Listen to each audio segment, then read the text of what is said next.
Hi everyone, I'm Kelvin, the project director of Horwath HTL Shanghai office, and we are glad that we are being invited to participate in the ILVM trade show this year. Horwath HTL specializes in hotel, tourism, and leisure management consultant services and has completed more than 1,700 projects in more than 200 cities in China. So today, we would like to focus on China's domestic market as well as the outbound tourism market. And we will also share some of our observations and trends that might impact our travel industry in the long run post-COVID-19 era. First, we will take a look at the signs of recovery in the Chinese domestic tourism market. And based on our market sentimental survey on outbound tourism market that we conducted in June this year, we'll also share some insight on that part of the report. And last, we will, based on the current recovery situation, we will share some insights and trends that we observe in China that might have references to other travel markets in Asia. So based on the latest travel figures released by the National Bureau of Statistics in China domestic tourism market maintained a very gradual growth rate in 2019 in both tourism number and tourism receipts. And by the end of October 2020, the two sets of data also demonstrate very good recovery signs. That include the travel numbers rebounded around 80% compared to last year, and the tourism receipts also rebounded to 70% compared to last year.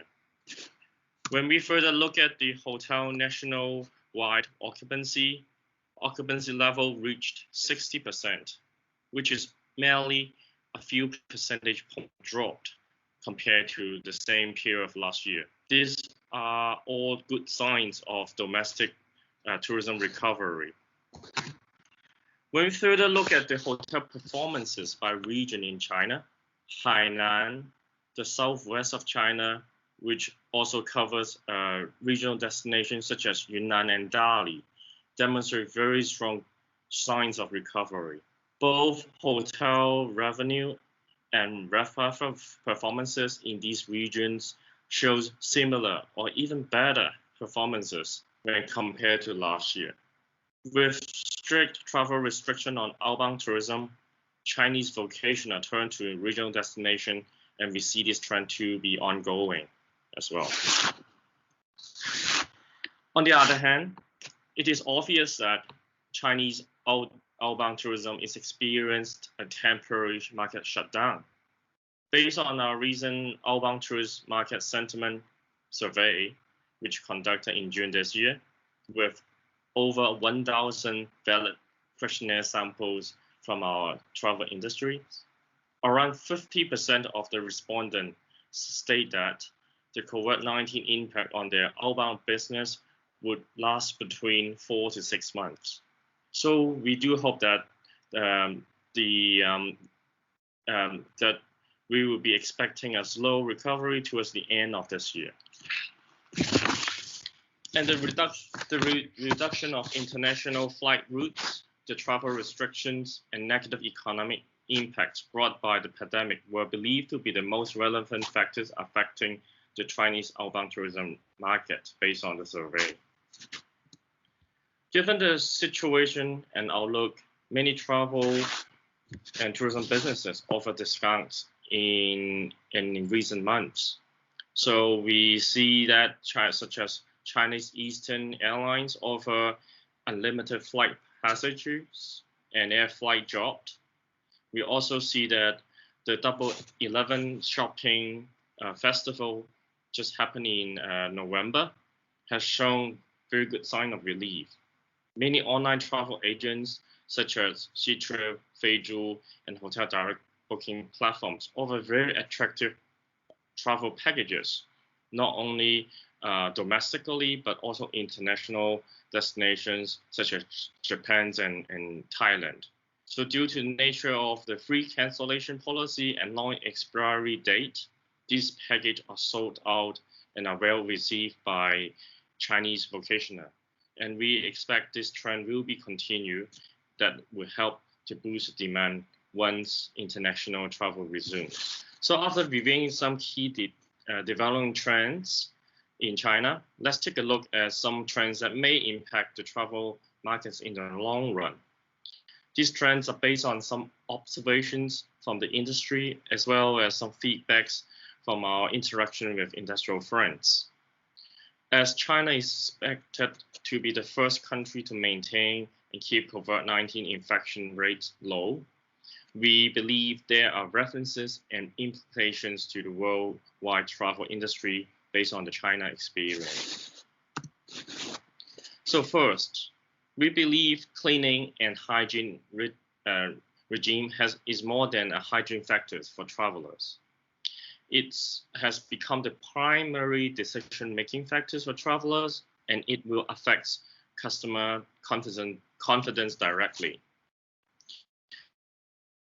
And it is in travel operators not only to embrace these clean stay measures in their standard operation procedures, but more importantly, this measure has to be made known to the customer in a direct and tangible manner.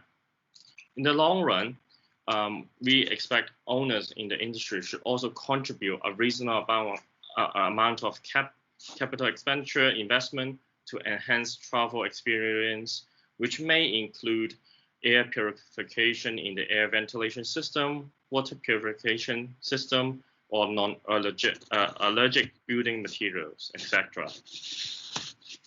Secondly, a recent news and view that Standard Chartered is rethinking its attitude to allow their staff to work from home. So this is among many other similar employers. So how would working from home affecting the travel industry? Undoubtedly, in short terms, trends of replacing corporate travels with online video conferencing systems and the disappear of large-scale meetings should be the norm in the short term. However, there are the corporation begins to offer flexible working hours and options will definitely impact our travel industry in the long run. For example, what if weekdays might no longer be low season for resort destinations? And the blurring between working and leisure hours may also impact how we perceive our travel and leisure products nowadays. So these are some strategic directions that we do encourage you to think about. Third, we also encourage the stakeholder in the travel industry to rethink your domestic market strategies. This includes short-term marketing campaign, as well as long-term product design and investment opportunities. As mentioned earlier in the travel data updates, domestic travels will be the first customer segmentation to be rebound. And we believe regional destinations such as Sanya and winter destinations such as Chongli and Beidahu and even Harbin will draw a large influx of vocationals this year.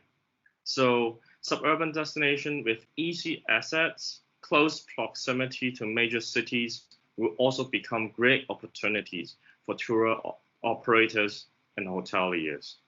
And moreover, the concept of staycation will continue to be well received by domestic vocationals who prefer to stay in the city but enjoy a moment of tranquility.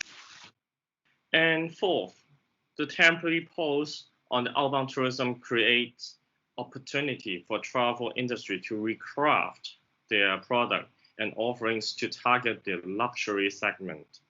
Our recent survey and reviews that luxury travel sectors has demonstrated a very strong resilience and business recovery during the national holidays in October. And as such, we believe that it is a good window of opportunities for travel stakeholders to refine their travel products and offering that can appeals to high-end travelers with experience that align closely with their personal values and also create memorable experiences. Last but not least, it is a fact that the pandemic has accelerated the adoption of online products through mobile and digital tools. So OTAs and hotel players are adopting in live streaming to boost sales of their travel packages. So we expect this D2C direct to customer strategy will continue to be accelerated by the influence of social media and opinion leaders on mobile platforms such as TikTok and Kuaishou, etc. Stakeholders in the travel industry who embrace and make good use of these new distribution channels will have the competitive advantage in long run, especially with the Generation Z consumer being the majority of customer in the future.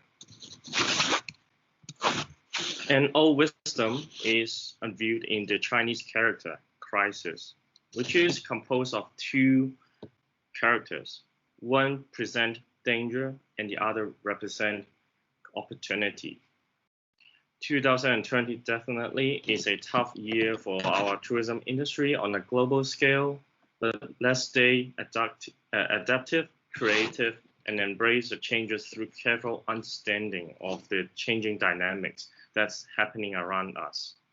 Hope that today sharing will lead to some inspiration to you, and thanks for listening.